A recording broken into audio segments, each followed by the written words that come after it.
And here we go. Chapter 12 of Core Justice. Camp Spartan, Arrington, Tennessee. So let me get this right, Brian said. This company is going to be yours? Well, I guess technically it is mine, Cal admitted. Holy shit, you're like a billionaire? Cal felt sheepish. Not really, I guess you'd call me a multimillionaire, but don't spread that around. Are you kidding me? No one would believe that a dumb grunt like you is a billionaire anyway. Millionaire! Brian waved him off. Whatever, it's all the same. Do you even know the difference? Cal asked. Anyway, do you want to hear the rest of the story or not? All right, go on, Mr. Billionaire, Brian said. Cal ignored the comment and continued. So, my dad taught me that many worlds exist within the law.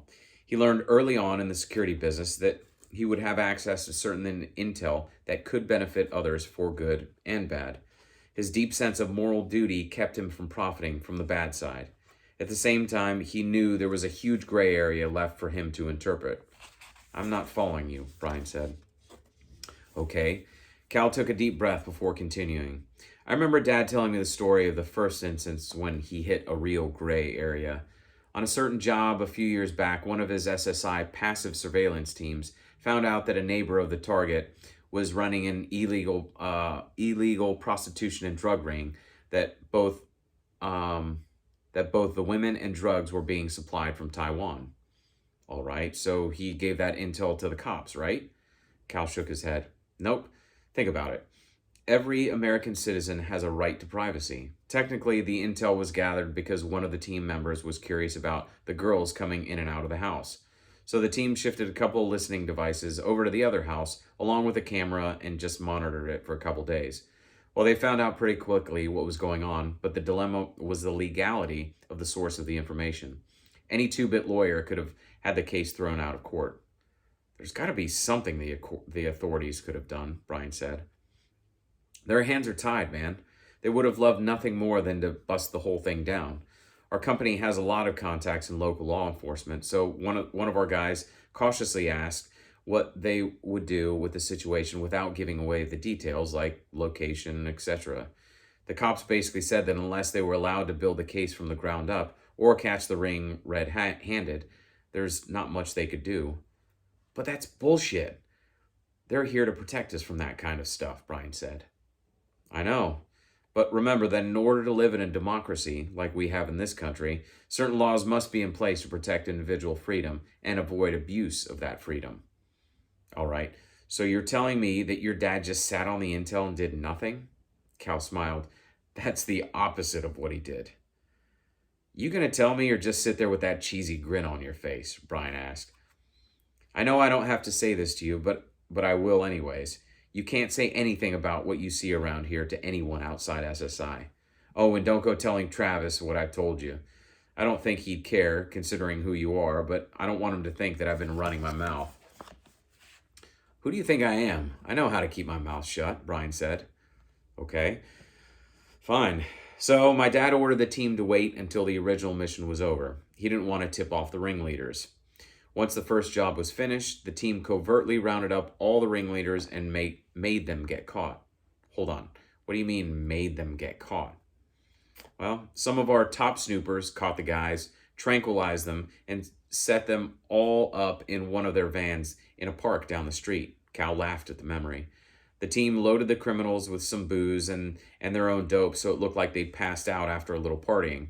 They loaded all the drugs and weapon stash in the back of the van, so when the cops were anonymously tipped off, the drug dealers and pimps woke up to a slew of cops yelling at them to come out with their hands up and get on the ground.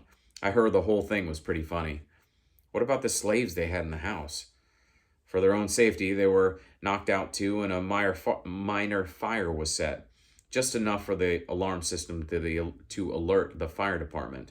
When the fire department busted in and searched the house, they found the girls locked in the back room. I still don't see why the cops couldn't have just knocked down the door and swept the place. That sounds easy, but think about those raids you did with your Marines over in Iraq. Did you ever like going into a situation not knowing what you were going to get? Who knew what those guys would have done to the local cops busting down the door? The way our team did it, no one was hurt and the criminals were dealt with. Brian still didn't look totally convinced. Are you really so naive to think that the police can do anything they want? Come on, Doc. You've seen the shitty things people do in this world. I know. Brian sounded resigned. I guess I never really thought about it that much until now. It's like the cops are handcuffed from doing their duty.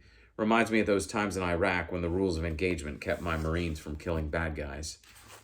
Cal nodded. Exactly. If they don't do things by the book, these good cops that don't get paid squat could lose their jobs.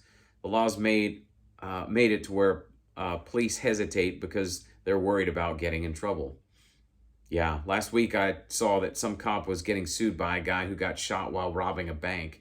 The cop shot him after the guy shot one of the tellers and refused to give up. It's bullshit.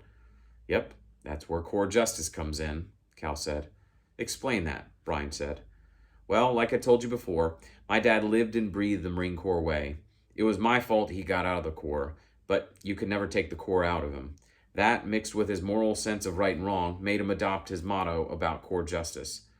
So is this core justice like a company credo or something? Kind of, Cal said. It's more of an overarching guidance for SSI employees for when they encounter gray areas. Hang on a sec. Cal grabbed his wallet, pulled out what looked like a business card on tattered paper. He handed it to Brian. I got that from my dad when I went off to college. Brian looked down at the card. Well, that is the end of that chapter, and very soon we will find out what is on the card. So go to the next chapter and find out.